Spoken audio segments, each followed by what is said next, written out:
kadang-kadang macam Datuk sebutlah, kadang-kadang wira apa nama ni, dia jadi wira pulanya di dalam masyarakat. Dia orang yang dah terang perasuah dan sebagainya. Tapi okey, tak apa, itu satu perbincangan yang lain, kita boleh lanjutkan kemudian hari lah. Ada perbincangan yang khusus tentang itu. Saya nak tanyakan tentang soal, banyak orang mengatakan tentang compatibility di antara Islam dengan orang Melayu ni itu. Kalau kita perhatikan, tak semua orang Arab Muslim. Tak semua orang Jawa di Pulau Jawa tu Muslim. Tetapi di Malaysia ni, tak mustahil kalau orang Melayu tu tak Muslim. Sekurang-kurangnya segi agamanya lah ya. Artinya ada compatibility di antara Islam dengan Melayu tu. Tetapi akhir-akhir ini orang nampaknya mengenepikan kemelayuannya untuk menunjukkan keislamannya. Apa komen tu? Ya. Yang tu kita kena akui. Ya. Kita ada penjajahan 1511 daripada Portugal masuk. Kita ada Belanda, kita juga ada British. Ya. Kita ada Jepun. Tapi orang Melayu tidak bertukar agamanya. Kita ada sekolah-sekolah convent, kita ada sin tu sin ini sekolah. Dulu generasi lepas sebelum kita perhimpunan baca Bible, tapi tidak mengubah mereka. Ya, betul. Ya. Kerana saya rasa elemen kehidupan pegangan orang Melayu itu kuat pada asalnya. Walaupun mungkin pengamalan agama tu mungkin kurang, tetapi akidahnya tidak berubah. Ada pergi ke UK ke apa, kadang-kadang lebih daripada British lagi, tapi dia tidak mengubah agamanya. Dia balik tetap akhirnya sebelum akhir hayatnya kembali dia sebagai seorang Islam. Tetapi apa yang berlaku apabila kita lihat kita mula dimomokkan dengan ketakutan. Ini saya sebut kenapa? Kalau baca Bible dalam bahasa Melayu, nanti kita akan masuk Kristian. Saya bukan suruh terjemah Bible dalam bahasa Melayu, tetapi kenapa ketakutan sampai demikian? Dulu saya pernah sebut hal ini. Hari ini masih ketakutan yang sama. Sepatutnya kita British masuk ke tempat kita, kita tak jadi Kristian. Quran yang kita baca patut menguatkan kita pada Islam. Mengapa hanya dengan sedikit minum air holy water dah jadi? Momokkan ini datang daripada golongan-golongan yang tidak matang agamanya. Dan ini telah menafikan kekukuhan orang Melayu itu dalam beragama. Sebab itu nilai-nilai agama menghormati. Sebab itu perbezaan kaum itu, agama bukan menyatakan kau buang baju Melayu kau, pakai jubah Arab. Allah kata li ta'arufu, supaya kamu kenal mengenali antara satu bangsa dengan satu bangsa yang lain. So Islam apabila datang di tempat Arab dengan jubahnya, dia pergi ke India dengan kurtanya, dia tidak mengubah kurta orang India dan dia tidak mengubah baju Cheongsam orang Cina, dia tidak mengubah baju Melayu orang Melayu, tetapi dia itu demikian. Dia tidak pernah menyatakan diselaraskan bangsa mereka. Dan majoriti manusia yang beragama Islam di dunia ini pun juga bukan Arab. Afrika lebih banyak, Pakistan, India, benua India, Pakistan lebih banyak. Kita lebih banyak pada Arab. Tapi kita hal-hal tertentu Arab, betul. Al-Quran dibaca dalam bahasa Arab. Nak memahami teks di dalam bahasa Arab itu normal. Tapi dengan memakai jubah dan selendang tidak menjadikan kita lebih Islam daripada memakai baju Melayu. Yang menjadikan kita lebih Islam ialah akidah kita. Tidak boleh pakai tan sri, boleh pakai kot, boleh pakai, kita boleh pakai tie, baju Melayu. saya boleh pakai baju Melayu, tak ada. Tetapi jangan diukur soal-soal itu. Dan sekarang ni kalau Tan Sri lihat, saya bukan, itulah yang menjadi pelambangannya. Kuat agama mula dengan saya bukan salah sebut 2-3 perkataan Arab. Sebut perkataan Arab di selendangnya. Kalau Nabi itu sentiasa pakai selendang di bau Tan Sri, dengan baju demikian, bagaimana dia nak berperang? Bagaimana dia pun nak meluruskan urusan? Nabi ini bukan duk berjalan macam ustaz kita berjalan, anak murid 3-4 orang ikut di belakang saja. Dia melakukan semua hal di pasar, dia apa, sahabat pergi ke kebun. Kita memberikan gambaran yang salah tentang kostum pakaian. Nabi pakai baju Rum, jubah Rumiyah lah tadi.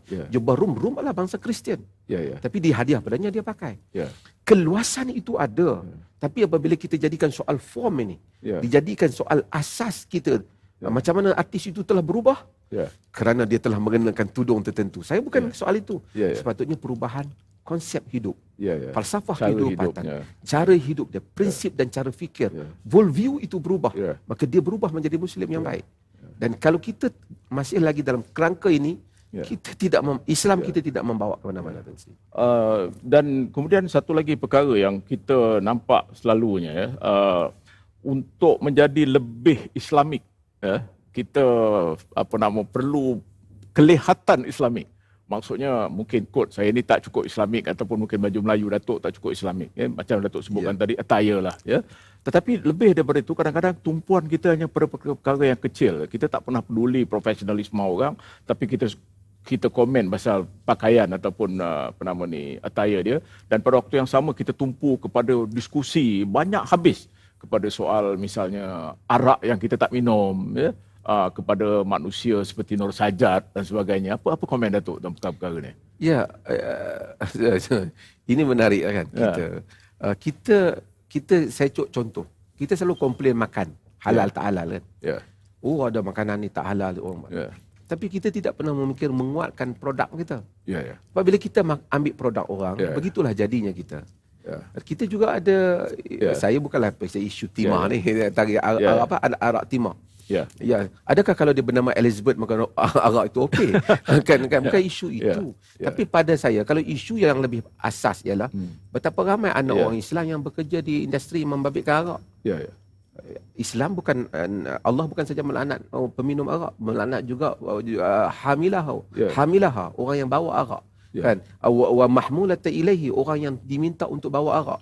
Saqiyaha, orang yang menuang arak. Semua itu terbabit dalam arak. Tapi kita bincang arak timah, kita lupa bahawa banyak di kedai-kedai anak-anak kita kena jadi kaunter yang kena jual arak. Sebab apa? Sebab itulah pasar raya tidak dikuasai oleh orang kita. Kalau kita menguasai pasar raya yang besar, tentu kita boleh memberikan peluang pekerjaan kepada anak-anak kita. Dan ini hal yang saya rasa kita balik pada tadi, kita menumpukan hal-hal yang bukan menyelesaikan masalah tapi sedap untuk didebatkan. Dan perdebatan tu berlanjutan. Perdebatan tu berlanjutan dan tak ada siapa yang menang dan kalah. Akhirnya habis. Dulu kita dah Cadbury punya perdebatan. Begitu memalukan sampai ada kata kena minum air apa semua. Benaklah segala orang yang telah termakan. Dan akhirnya tak ada pun berakhir yang demikian. Baik, Datuk. Apa agaknya nasihat Datuk lah kepada pimpinan negara dalam konteks Islam yang bagaimana yang kita nak bawakan untuk yang sesuai untuk kita lah. Mengambil kira masyarakat kita pelbagai kaum, kita perlu ada toleransi di antara satu dengan lain, dan malah ini diminta oleh Islam pun. Saya soal toleransi, Tan Sri, saya rasa kita tak begitu gusar. Dalam dunia hari ini ke arah extreme right atau extreme left.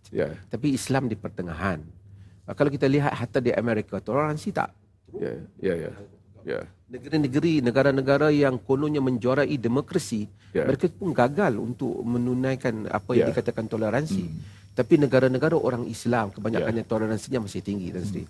Cumanya nasihat saya kalau kepada pemimpin negara dan juga agama. Macam saya sebut tadi, Tan Sri, orang agama, orang politik mencari orang agama bukan semua, ramai yang mencari orang agama kerana pengaruh agama menguatkan politik. Orang agama mencari orang politik kerana kuasa orang politik dapat mempertahankan kedudukannya di dalam posisi-posisi agama. Kerjasama ini bila berlaku, jadi saling memerlukan di atas kepentingan, agama tidak akan kuat.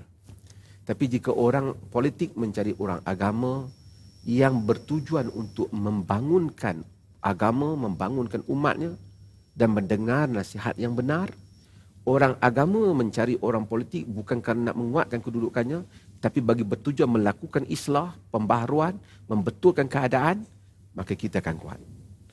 Dan itu tergantung sangat kepada niat dan tujuan kita. Antara dua puak ini menghampiri antara satu sama lain. Terima kasih, Datuk. Alif Lam Ra, tilka ayatul kitabil mubin. Inna